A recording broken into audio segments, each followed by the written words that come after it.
Welcome to the virtual race brief for the Ultra Scotland 50 and 100 mile. My name is Wayne Drinkwater and I am the event director at GB Ultras, and today we're going to cover some of the key points that you may need to know for the race itself.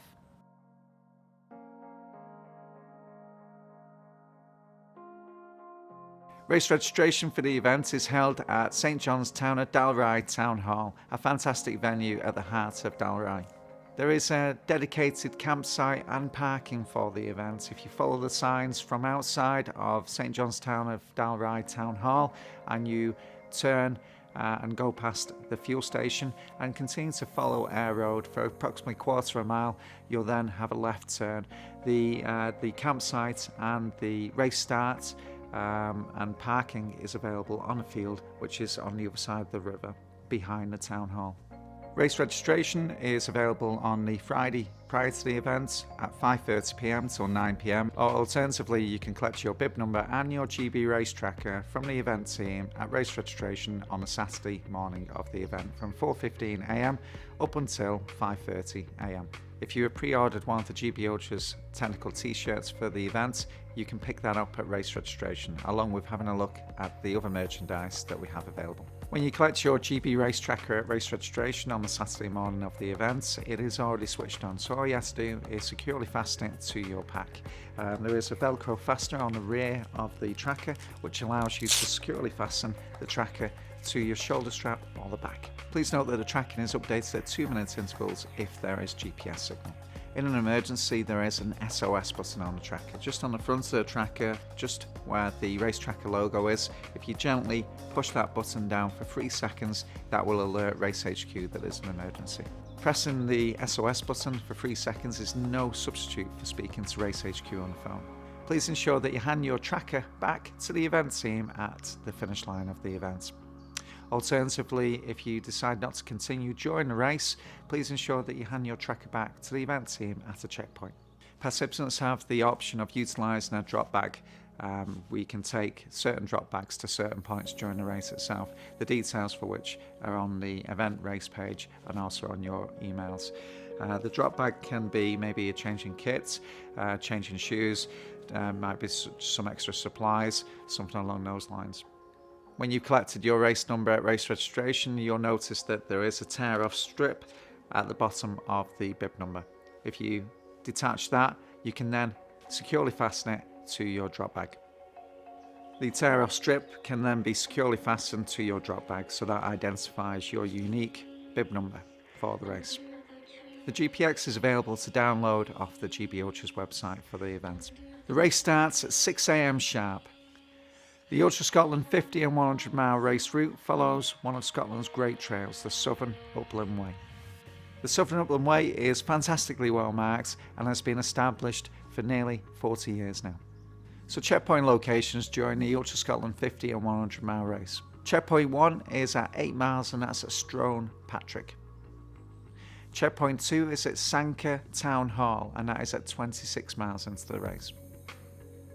Checkpoint 3 is at Wanlockhead Community Centre and that is 34 miles into the race. Checkpoint 4 is at 40 miles and that is on the A702 at Biggar, and that is just after you've descended from Lowther Hill, which is the highest section of the Southern Upland Way. The finish line of the 50 and checkpoint 5 is at 55 miles, which is at Moffat Rugby Club. Checkpoint 6 is at 71 miles and that's at Boston Memorial Village Hall, and that is in the Ettrick Valley. Checkpoint 7 is at 89 miles and that's at Traquair. Checkpoint 8 is at 98 miles and that's at Fairneley Hut.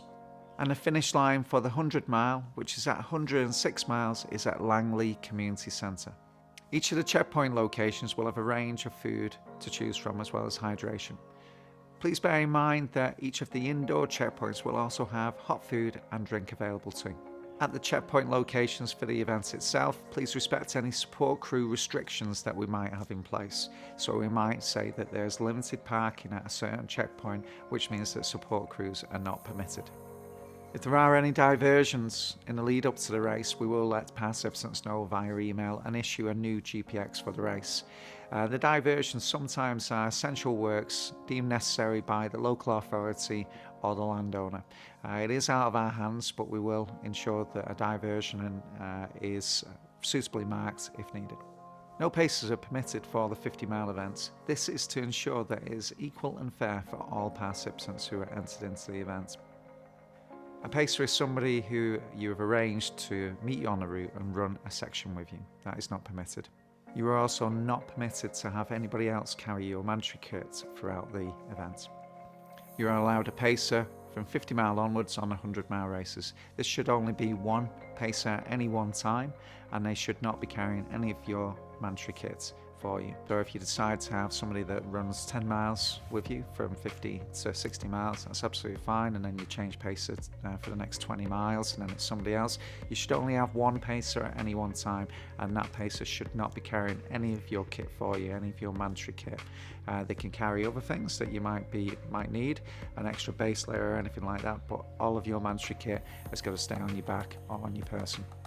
So the mandatory kit for the race itself, in the lead up to the race, please ensure that you look over the mandatory kit video, which is being done by Laura Yates. The mandatory kit is the minimum standard kit that you must carry for the race itself.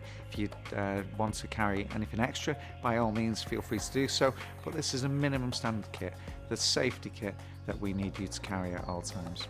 During an ultramarathon, the weather conditions can change quite rapidly, particularly in the mountains during the race itself. So please bear that in mind. That is why the mandatory kit is there, because there may well be a change in conditions. In the lead up to the race, there may well be a poor weather forecast for race day. If this is the case, then we may well add extra mandatory kit to the kit list. In the event of severe weather during one of our mountain races, we have dedicated mountain teams in place, so we may well action a low-level route prior to the race start or during the race by the mountain teams. During the race, there will be random kit checks and also potentially at the finish line. If you are found not to be carrying the mandatory kit for the race itself, you could be disqualified, or there may well be time penalties imposed. During the race itself, it's important that we all play our part to respect the environment that we're in. During an ultramarathon, you'll be eating on the move, so any snacks, any litter that you have during the race, make sure that it's nice and secure in a dedicated pocket on your pack. Please ensure that if you're using that pocket for anything else, maybe your mobile phone, that you don't drop any of the litter out of your pocket when you take your phone out. So maybe just use a dedicated area of your pack. Make sure that when you come into a checkpoint, that you unload all of that litter so it reduces the risk of any litter going on the route. This leads on to the emergency instructions for the event. If there is a minor injury, please let a checkpoint, a marshal or race HQ know. Only in an emergency where there is a risk to life or limb, please follow these instructions. Number 1, put on any spare clothing and use your foil blanket to keep warm. Number 2, trigger the SOS button on the front of your tracker. On the front of your tracker, just underneath the race tracker logo, there is an SOS button. Hold it down for approximately 3 seconds and that will alert Race HQ. Please note that is no substitute to speaking to Race HQ on the phone. Number 3, if there is a risk to life or limb, please call 999 and ask for an ambulance. Number 4, inform Race HQ by calling the numbers for Race HQ that should be saved on your phone. Number 5, attract the attention of fellow participants or passers-by by using your whistle or shouting. This completes the emergency instructions for the event. If you have any questions in the lead up to the event, please don't hesitate to send us an email at events@gbultras.com. If it is race week, we can't guarantee a reply. That concludes the virtual race brief for the Ultra Scotland 50 and 100 mile race. Thanks so much for watching. See you on race day.